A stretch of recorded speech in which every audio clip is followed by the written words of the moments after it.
What is the aspect of this show that any of you guys most wish that he could have seen, or maybe the question you most wish you could have asked him about it?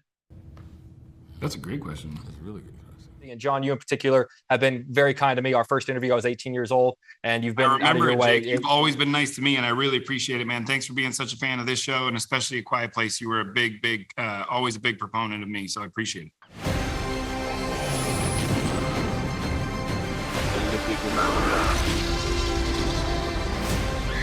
Where we're going, we don't need roads.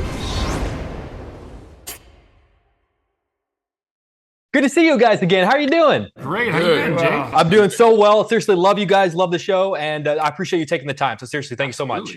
Thank you. John, I'm going to start with you. I feel like whenever multiple actors play a part like Batman or James Bond, the go-to question in junkets is always like, what advice did you get from previous actors who've played the part? But I feel like I don't really hear that question a lot when it comes to Jack Ryan. So I'm really curious, like, do the Jack Ryan actors reach out to each other? Is there like a Jack Ryan text thread or a support group? Is there anything like, is there any kind of talk amongst each other? Wait, were there other actors who played this role? That's real. There are other actors who tried. Okay. Got it. Movies. No, we had a text exchange in the no, I'm kidding. It was, it's funny. I was so, the reason why I'm doing the part is because of those actors. I mean, for me, specifically, Alec Baldwin and Harrison Ford are the reason why I fell in love with that character. And that character to me was always someone who could exist in my world, whereas Batman and all these other superheroes couldn't.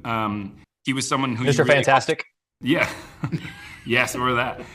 He was someone who could actually be on the front lines for you, and you hope that it was true. So I think what we got to do in the show is start playing with the long-form storytelling of a character that everyone had experienced in a different way, but not in this way, where we actually got to really explore these relationships that were in the movies and start to dig into Jack as a person, spend more time with him, and get into the nitty-gritty details. You know, obviously we lost the great Tom Clancy about a decade ago, and he was around to see Hunt for Red October and Patriot Games and Clear and Present Danger, but it's a bummer that he never got to see how great this show is. What is the aspect of this show that any of you guys most wish that he could have seen, or maybe the question you most wish you could have asked him about it? That's a great question. That's a really good question. Your character is one of the things I wish he had seen. That evolution of your character has been amazing. The evolution of James Greer, I think, I wish he would have seen. I've learned so much about the CIA and the CIA officers, and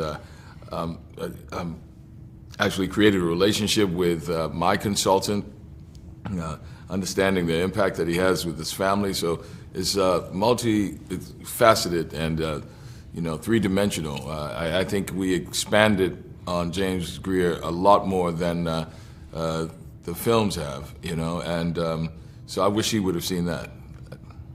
I think he would have loved it. Michael, what about you? I don't know. I mean, it's cool that you can take this whole world and just, like John was saying, put it in that long-form storytelling. I don't know that he ever would have envisioned that with even a decade ago.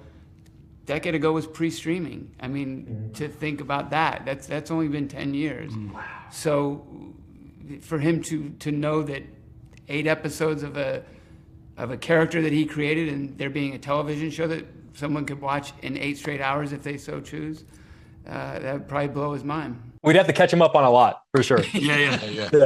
John, I know you undergo an extensive amount of training to prepare for this part, whether it be stunt driving or how to fight or the proper way to shoot a gun. But the cool thing is that you don't forget how to do those things just because filming wraps. So what is the coolest thing that John Krasinski can now do simply because Jack Ryan needed to know how to do them?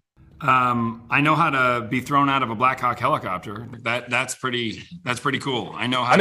Just in case. Just in case it happens, I now know how to do it and hopefully not break all the bones in my body.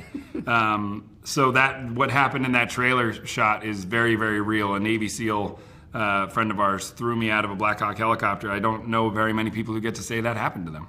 What kind of friendship do you have to try? I love my friends, and I have known my friends for almost 35 years, but there's not a single one of them I would trust to throw me out of a Black Hawk helicopter. That's love. That's very true. That's also Kevin Kent, and he should be arrested. That's not okay what he did, and I'm still going through extensive therapy to figure it all out. Well, I need you to get through that therapy so we can get Quiet Place Part 3, man. So whatever it takes. Like I need you to get over your shit so I can get my own stuff, my own fix. Gentlemen, I cannot thank you. I know you have a very busy day. I can't thank you enough for just continuing to just all three of you do incredible work, which makes my job incredibly easy. And John, you in particular have been very kind to me. Our first interview, I was 18 years old, and you've been out of your way. Jake, you've always been nice to me, and I really appreciate it, man. Thanks for being such a fan of this show, and especially A Quiet Place. You were a big, always a big proponent of me, so I appreciate it. All right, well, I love you guys. Appreciate you, and love to your family. Talk to you soon.